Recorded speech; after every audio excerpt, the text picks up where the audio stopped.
Hi, everybody. Welcome to the Tiger Minor League Report special edition here. It's presented by FanDuel.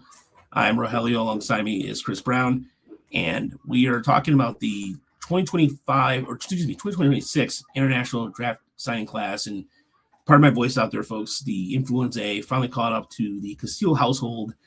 And yeah, it sucks. And so you can do everything you can. You can take as much vitamins, hand sanitizer. People can change your Christmas plans around you, what have you, holiday plans, but the flu will find you. It doesn't matter. So, but we wanted to, by request, this is for our Patreon folks, and then of course it's going to be out on YouTube as well shortly after, but we wanted to, we do this every year. We do like a recap of the international signings. We talk about the Tigers state in the international side of things as it continues to be kind of, I don't want to say grim. It's getting mediocre. I mean, I'm not trying to I call a spade, Chris. I mean, as far as the Tigers go, and there was a stat that you pulled up in our Discord the other day about how the Tigers have fared internationally, and they're ranked about 23rd, I believe. Is that correct? Well, so yeah, Baseball America looked back at all 30 teams, going back to 2012, which was kind of the when they instituted the international bonus spending limits, to see which teams were best at getting international talent to the big leagues. And the Tigers were tied for 25th in terms of number of players that reached the big leagues with 9. And they were actually 18th in terms of WAR from international players who got to the big leagues. But 86% of that WAR was Willy Adames, who, of course, never played a single game for the Tigers. Like, you get credit for signing him, but they didn't really see the benefit of that at all. So, yeah, it hasn't been terribly productive for them. I think, you've looked back you went way back and did a couple pieces on that, at the lack of success there. I kind of just look back at the last 5 classes to see how things are trending. And I do think it's trending up a little bit. We, you look at the class 5 years ago, and that was the one that we kind of thought they were finally going to break through with Christian Santana, right? Like he was supposed to be one of the best hitters in the national market. And, players, it's tough signing players when they're 14, 13, 12, and expecting them to continue to play well. And what happened with Christian Santana is he walks a lot, he hits for power, but he has never been able to hit for average ever. And he probably won't. So the class from 5 years ago is looking pretty grim, as you said. Other than Rainer Castillo is a guy that we've liked. He had a rough year last year, so we don't really know where to view him. I think he's now in our 40s on our prospect list. And then Carlos Marcano is not on our prospect list, but he was a guy who, had he pitched all year long, like he pitched over the final month of the year, came back in the playoffs and was dominant. He might be on our prospect list now because he's still pretty young. So there's still a couple guys from that class, but it's sort of a typical look from what you see from these Tiger signing classes where, 5 years later, there's only 1/3 of the players left and most of them are org guys. Yeah. And we're seeing signs of the international side of things, but it's not guys that are highly signed or, guys that really were, I guess, like Framber and Montilla as an example, where the youth is coming. I mean, he's breaking out faster, if you will. But in the case of Eduardo Valencia, for example, who was signed almost a decade, 2018, I think. Yeah, 2018, almost a decade ago. Now he's on the 40-man roster. But I mean, that's also a case too where he had to do some changes in his swing mechanics. He lost some weight, but as far as like this a period of time where the Tigers were able to develop relievers, that still hasn't been happening as of yet.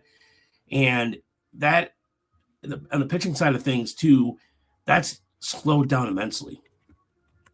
Yeah, it has, and that's kind of odd. It used to be that you could kind of count.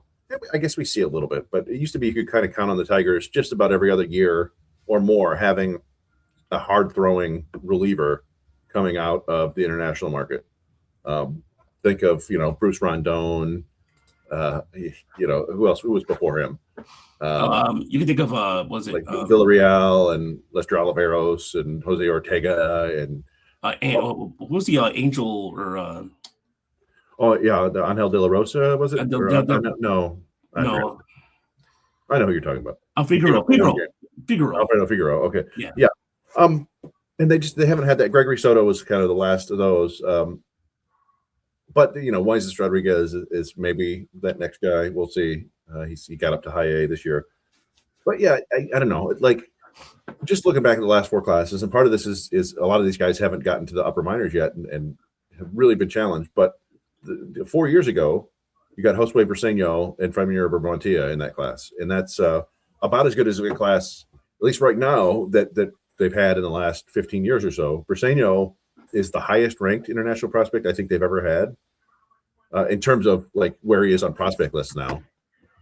And I looked it up. He's the first Tigers international like homegrown player to make a top 100 list since Stephen Moya in 2015, I think it was. Wow. So yeah. So it's been a while. But so that helps. And then the classes after that, you have Enrique Jimenez was good enough to be used in a trade, which helped. But Kelvis Salcedo is in that same class, and he's now in our top 10. He really exploded at the end of last year. The class after that, you've got Yonan Koba, and who's kind of one of our secret favorites, and Jesus Pinto, who made our top 50. And then like last year was Chris Rodriguez, who is one of the most high-profile international players they've ever signed, and Angel de la Rosa? Yeah, I think that's it. Yeah. That's where I was thinking of. So he's from last year, and you got Jose Dixon the year before. So they've got some interesting players the last few years, but again, the fruits have not been shown up at the big league level yet. They're just kind of highly touted and interesting prospects at this point still. So still waiting on that, and then we got the new crop this year. Yeah, and let's get to that new crop right now. As the guy I just showed on the screen was Manuel Bolivar, who's 17 years old out of Venezuela, and he signed for the largest bonus at $2.3 million. Also, want to give a quick shout out to BK Fan 09 on Twitter. Was a Mets prospect guy who somehow I don't know what this guy looks like. I have no idea if maybe it could be a female. I don't know, but he or she, we're going to assume with he here, has been able to get every single signing pretty much right on. I'm not sure how he does it, but either way, he's a great resource on there. And of course, Tigers Turmoil for getting a lot of stuff off Instagram. As again, we're in our hibernation period right now, but I mean, as you guys know, during the year we run every single day. But yeah. Well, and the thing, I wrote this in an article, and I know you feel similar to me, is that, we do want to cover this because this is, adding talent to the system, and we're supposed to be covering the Tigers minor leagues. But when it comes to this, like, we have not seen these guys play at all. Like, we might see them next year if we can get those DSL feeds going again and form some opinions. But even still, it's a little bit iffy. We do not really like to talk about players if we haven't been able to judge them ourselves. Not that we're like, elite scouts or anything like that, but what's the point of us talking about them if we haven't seen them? We don't have opinions. We're just kind of restating what other people have said. And then the thing about international players is even the people who have seen them often haven't seen them recently, because these players, usually when they sign a deal with somebody, they kind of go away. They're not competing in a bunch of tournaments and continuing to be seen. So some of these guys who were highly touted like 2 years ago, they might be completely different players now. We don't really know. Which is it's interesting to bring that up with Manuel Bolivar. Their top signing. He was the highest bonus for any catcher in the entire class. So you could say that the Tigers got the best catcher in the class, but we know the odds are likely that he won't end up being the best catcher. That's just the way it goes. But he was kind of one of those guys who was famous pretty early,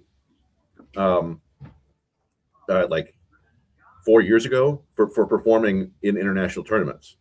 And he was also one of those guys who's just kind of bigger and stronger than his peers at the time. And he's still pretty big and strong and like with room to grow. But most of the scouting reports talk about him being, having potential for power and a strong arm and some pretty good defensive tools for a catcher. But they often mention swing and miss concerns. So, I mean, that's always the key with these hitters, right? Is if they can't put the ball in play, then all the tools in the world don't matter. And it's just hard to know if they're going to be able to do that until you see them face more advanced pitching. Yeah, and one of the things, too, about these, when you watch a lot of these videos on Instagram and Twitter, you got to watch closely. The case of the video where we showed just now Manuel is, I mean, it's a controlled environment. It's not an in-game situation. You mentioned him getting some international play. He played in the U20 in the U15 Baseball World Cup back in 2022, and that's, I mean, the equivalency of that stateside. You can't even put equivalency to it. I mean, to a certain extent, the best 12-year-olds in the country play. It's Yeah. what it really. It's a year older than my son. Actually, my son turns 12 in like a month. So yeah, it's you're watching basically very young players and trying to predict that they're going to be good big leaguers. It's next to impossible, I would think. But everybody's doing it, right? Or the top teams are doing it, so you have to do it too. So it's really tough, and things change over time. But I don't know. Like, I don't want to get too down on him, right? Again, we haven't seen him play. If it all works out, this is a power hitting catcher, and that's always good to have. So it seems seemingly worth the bonus for now. We'll see. Yeah, and one thing about this international class before we move on, that is very similar. It goes back to a trend the Tigers were doing back in the late 2000s, early 2010s, is going back to Venezuela. Now, Venezuela has come up in the news recently for things that are beyond our understanding or what have you, and our scheme of things to talk about. So that is a weird thing to see, because the Tigers have been, and Venezuela has been not a controversy, a hotbed of controversy, not only in the political side of things, from the baseball side of things, because there was the Winter League at one point there, but they had to cancel it because of the political unrest and what have you. So it was interesting to see the amount of Venezuelan players the Tigers had signed this year, because prior to that, it was a Dominican relievers. The Tigers had a market cornered on Dominican relievers, and they were starting to kind of see that with infielders, what have you. But now it's back to Venezuela. Yeah, and I don't know. It did feel like for a long time the Tigers had a good foothold there in Venezuela. Most of their star players in the 2000s were from Venezuela, right? Like Miguel Cabrera, Miguel Ordonez.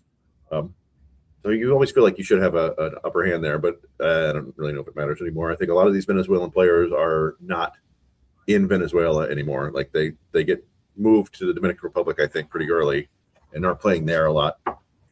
But who knows? So yeah, it's I don't know.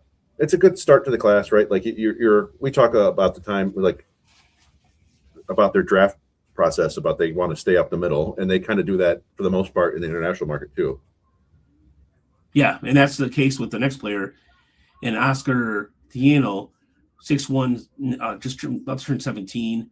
He is a switch hitting shortstop, 6'1", and that's he's a lean shortstop. As you described it here, he is excellent defensive actions, above average speed, and a quick bat from both sides of the plate. And of course, he's gonna have to build into his frame. So shortstop might be his position now. As we always see this sometimes with the international guys, they start them at shortstop, but they end up being at third or second or wherever else. Yeah, with Tineo, it sounds like, and again, we've not seen these guys.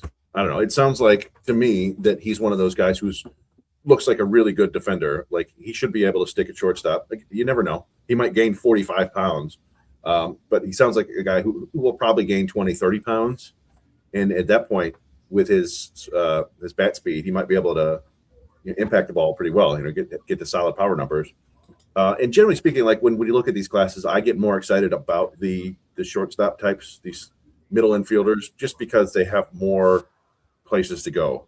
Like if it does, like if they do grow too much, like Christian Santana was good at shortstop, but now he's a first baseman. But this is, like if I were to bet on the best player in this class for the Tigers, it would probably be Tineo, just based on what it sounds like, the tools and the present skills already. Although Randy Santana is another one, the guy you brought up. You talk about a tools monster. Yeah, this was the guy, Chris, out of all the guys that was, after reading and researching the last couple of days, this was the guy I was like, oh, okay. Yeah, this guy looks like he's already developed in terms of muscular already, and I think it's only 17. So, yeah, go ahead, continue. Yeah, I mean, he sounds like, supposedly right now he's got plus speed, plus raw power, and like an absolutely monster arm. like a cannon of arms, supposedly been clocked at 105 from the outfield, but touching triple digits multiple times from the outfield. And like you said, yeah, he's like 6'3", 185, but it's kind of interesting. He's already pretty yoked up. Like he's kind of like a Max Clark like athlete where even though he's 6'3", he's sort of maxed out his frame. But it shouldn't matter because he does have that power already, and you almost don't want him to get too much bigger because then that will probably keep him out of center field. But it is a perfect arm for right field, so that always helps. And you hope that you end up with like this power speed monster. The odds are, and when kids hit for a lot of power at this age, they tend to like to get to it as much as possible. And think of like Chris Rodriguez last year, who had incredible raw power for a 17-year-old and got to it, but he basically swung at everything. And so that's the main thing I want to see with Randy Santana. I want to see him show a little bit of discipline and not, swing at everything. But with that arm strength, if all goes wrong, you could still throw him on the mound like Elvis Alvarado and maybe have something. So that's a decent fallback option. His batting stance a little different from what you're saying too, kind of like the way his hands are raised on the top of his head. It's kind of like almost like you can barely. Go ahead. You see him drifting toward the dugout a little bit. Yeah. There's a little bit of the bucket stride or whatever, but this is all stuff you can work on. And again, I think the video is from 2023. Not 2023. Well, maybe. I don't know. These videos are old. 10/19/23. Is that what it said? Yeah. So yeah, we're talking a little more than 2 years ago. So he might have the highest upside in the class, just based on the physical tools. But again, got to go out there and hit. And the guy who looks similar in kind of profile, the next up is Douglas Alvilo, an outfielder, 17 years old, left-handed batter out of just at Venezuela, of course. You said here that he's a plus runner, which shows the Reed's ability to potentially stick in center field, but adding mass and strength. But again, there wasn't really much video on him either, was there? I couldn't find anything. I didn't look super hard. I'll admit that. But he sounds like kind of a classic. You bet on the athlete guy who could run around and get it in center field, and you hope that you can work on the other offensive parts of the game. I think he got like a $900,000 bonus. Those first three guys. So we said 2.3 for Bolivar. I think Teneo was like 1.5, and Santana was like 1.1, 1.3, something like that. So, and the Tigers were one of just a couple teams to hand out three separate $1 million plus bonuses. They were tied for the second most bonus pool money in this, so they spread it out pretty good. But yeah, Olivo, you would think that for $900,000, that's about what I think Briseño got. So you're hoping something there. Who do we got here? Olivo and Santiago Ventura. So you can look. I mean, you look at the kid on the left. I assume that's Olivo. That's a tall, lean. Looks like he can go get it. Yeah. So good to see. It's a nice mix of center field profiles, shortstop profiles, catcher, and tools. That's what you want to see. Yeah, and again, this is where you have to see where, as far as like if you search even walk rates at the Dominican level, summer league level, and Lake and complex also get kind of misleading. So you have to wait till these guys get to Lakeland, and if they get to Lakeland, that's a good sign. Yeah, I mean you can usually basically half the signing class doesn't even get to the United States in general. There's usually half of them stay in the Dominican for 2-3 years, and that's about it. So getting to the States is always the first step. It's a good sign. You like to see guys get there after their first year in the DSL. It means that the organization thinks they have promise and thinks they can improve. It doesn't always mean that, though. Montilla spent 2 years in the DSL because he was really young. And the Eduardo Tucson, I think, is their fifth highest bonus. He's another guy that he's currently a shortstop, but he's somebody who seems to already be in kind of his man body. He's like 5'11", 195 already, but it's a really nice looking swing from both sides of the plate. And he does supposedly have plus bat speed and some big power potential, but they think unlikely to stay at shortstop, but he does have an above average arm. So maybe, third baseman down the line. And I feel like in a lot of international classes, he might have been the Tigers' top signing before, a guy like this, right? With he's shortstop, but kind of in name only, with power. So yeah, as the 5th highest bonus, that's pretty exciting. I feel like he's a guy who might end up in the outfield, honestly. It's entirely possible. I don't remember I don't know if there's anything on his speed. Fast bat speed. Yeah, they don't say anything. I'm mostly relying on Ben Badler at Baseball America for this stuff. As we said, none of this is my scouting. And he didn't mention the speed, so that could play a role. But you don't have to be super fast to play a corner outfield spot, and that could be the case. All right, so the next guy has got an interesting story because he was originally signed by the Brewers, and then there was some sort of mistake about his age, I believe what it was. So what I saw on Twitter was that he was suspended for age falsification. The confusing thing to me is, and I wrote it in the piece, is so you look right now, he is 18.2, right? It was like 18 years and 3 months or whatever. But that's it. So he would have been 17.2 at this time last year, which is a totally normal time to sign, like age to sign. So I don't know what was going on there. I've seen that he was given $300,000 by the Brewers and then $240,000 by the Tigers, but I've also seen that he was given $210,000 by the Brewers and now $240,000. So he's still 18, and I don't know. It's still a pretty good-looking young pitching prospect. Yeah, obviously he's very skinny there, but you see him; he's really having a fun time messing with timing. But he's supposedly been up to 94, 95 with the fastball, and he's got some feel for a breaking ball and a changeup. So a pretty fun little project there, just with an interesting backstory.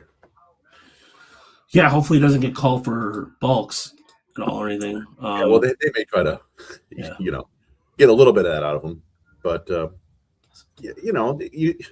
I don't hate seeing that from guys as long as they're not doing it all the time, right? Like he's trying to mess with timing, trying to keep people off balance. That's fine. But as long as you're throwing strikes, right? Like one thing to mess with time. Oh, that guy has. Nice. And we got a little celebration there. Yeah, I was gonna say that's why I was kind of saying what I said because I'm like, oh boy. Yeah. He's mowing Curly, but so he was their top arm in the class, at least so far. One thing we should say is that the Tigers probably didn't spend all of their bonus. They probably will continue to sign guys for smaller deals throughout 2026. They signed a guy for the 2025 class on December 13th, 2 days before the end of the period, and he was 6'6" and throws in the mid-90s. So it's like, save some money just in case. Well, no, I mean, as far as like this is where the Tigers have to really kind of show their work, if you will. So that, I mean, again, when we're going to hear from these guys, we won't know. The rest of the class looks like this.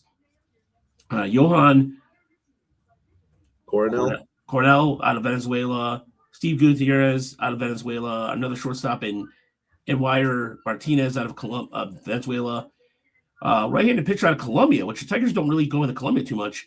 Yeah. Jesus Miranda. Correct me if I'm wrong. I think the Tigers only had one player from Colombia. Oh, I think we did. Did we do I feel like we did a trivia on this, and Yes, Renteria is from Colombia, right? Yes, he was. Yes. But there was another player, and I'm blanking on him. Let's see. Let's just do this. Always fun to do this well. Well, Diego, another catcher from Venezuela, Diego Oro, Alexander Padilla, right-handed pitcher out of Dominican Republic, Roman Santiago, a catcher out of Venezuela, another catcher from Venezuela, and Santiago Ventura, a center fielder out of Venezuela. And then, the rest of the article states who the Tigers are tied into until 2029 as it continues to roll out. But also some good work here by Spencer Michaels on getting that video, because getting video is also very, very hard to do with some of these international guys because of the rules and security and safety. If the new Dominican Republic Academy down in the Tigers is under lock and key because they have to worry about the safety of the players. And some of the same thing with some of these handlers with some of the players they signed too. So video can be really hard to come by. Yeah, I know it's. I know we were happy when we were able to find those feeds, but I don't know. We'll see how if they come back this year. They just kind of hit and miss. I will say, well, just to answer that Columbia trivia question, the other two Tigers who are from Columbia, Julio Teheran, who I think played one game for the Tigers. Yeah, the former Brave. Yeah, and Gio Urshela. So, oh yeah, duh. That's I think that's why it came up the last time. I'm like, huh, Columbia. Who else? I will say Ben Badler does have a note on one more of those signings. Santiago Ventura, the center fielder from Venezuela, he says he's a plus runner and athletic mover in center field. His defense stands out the most, but he has a sound swing when he's synced up with gap power. So another up the middle athlete. It looks like a good class to me, but again, ask us again next year. We will tell you, I don't know. These guys look interesting. 2 years, we'll go, okay, it's starting to look okay for this guy, and everybody else is not so much. 3 years, we might be cooking, but it's really hard to tell. And by the way, if we are planning to go on spring training, so our Patreon for everybody on Patreon, we have a GoFundMe that's been going out. It's going to go out tomorrow. I'm going to finish it up today, and it's just a recontinuation from the one we did last year. So our goal is to go to the spring breakout game. So we're going to go right around that period of time. I was going to go early in February, but work schedules and what have you. Chris is going to be in Houston, and I have a lot of things going on. Being behind at work a week is now catching me. I'll be behind at work for 2 weeks now. So, but not to mention, we have some things going on the website. So, our goal really is just to go down there for 3 or 4 days, check out the spring breakout game, do a little, maybe be a live feed from there, and just kind of get a lay of the land a little bit. And so, we're going to be setting up, coordinating that. So, if you can help us send a few bucks, Chris and I will go together. Be our first. And then essentially we've done the whole thing, and also, it'll be a lot of fun. So if you can help us out, it would be greatly appreciated. And looking forward to continuing the great coverage from Jerry, Joe, all these guys again, and all the extra money will probably circle back to them because those guys deserve it. They've been doing a fantastic job for us, and our goal this year is to get those guys money. As much as it can. So, and we should have. Sorry, I mean we have the our top 50 articles, right? We're still. Yes. So that also, because I've been out sick, that will be out in the next couple of days or so. So that the rest of those articles will be coming out. So yeah, I just wanted to let people know that more stuff is coming. It's just you can hear in Roger's voice that things have been a little bit rough. So yeah, and there's still plenty of off season left. Well, we'll have a bunch more articles. It won't be too long before we're starting to, start thinking about what the minor league rosters might look like. The Tigers have done an awful lot of signings of veterans for the AAA level, so who knows? But yeah, it's something to think about. And and I don't know. We could continue the tool series too. All I did was the hit tool. Yeah, we could do the like I said, we've been between the holidays, sickness, and all that. It's been a lot of like I said, something that it was funny. Like I had a listener reach out and was like, "Oh, you got to take better care of yourself." And it's like, I did. I took time off. And I remember you guys set aside, like you were going to do Christmas, but you put it aside for a week because people were sick, and it, like you said, it's going to get you. It's like one of those. I was trying to think of the horror movie equivalent of something that's just constantly chases you, but I don't remember. I don't know if that's Freddy or Jason. Jason. Well, maybe the Babadook. I don't know if this Babadook. Oh man, I've heard that reference in a long time. That's good. That's good stuff. But thank you for our Patreon supporters. Thank you for our early YouTube folks, and thank you to all our listeners and watchers. We appreciate it. And like I said, the rest of the top 50, you will be able to. The rest of that will be coming out, and our tool series, as Chris mentioned, and more. So if you have not subscribed to our Patreon, thank you. Please do so. Check out all our great stuff over on our YouTube channel. Please subscribe to our YouTube channel. We're stuck at 2890 or something like that. So we'd like to get to 3,000. I'd love to get to 10,000 followers one day, or people on that. But all the great content for any international guys we'll be putting on there. And we got some stuff from thanks to the guys over at Tigers Turmoil for sending us over Johan Simone, who they got in the Chase Lee trade last month from Toronto.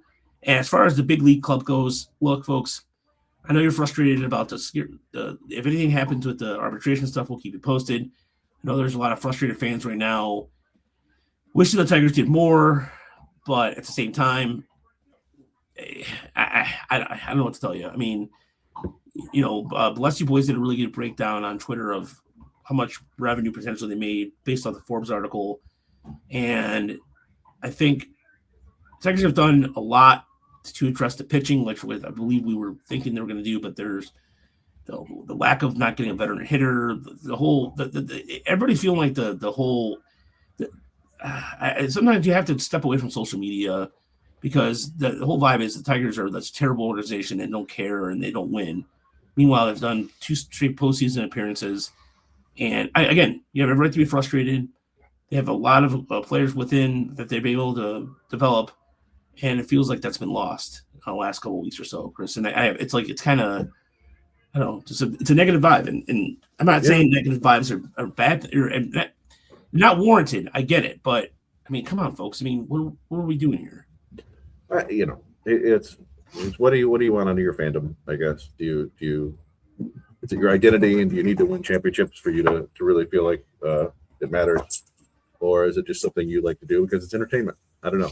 Like you want people to have that feeling, that the great joy of winning a championship, and you want the Tigers to try as much as they can, but they're a business.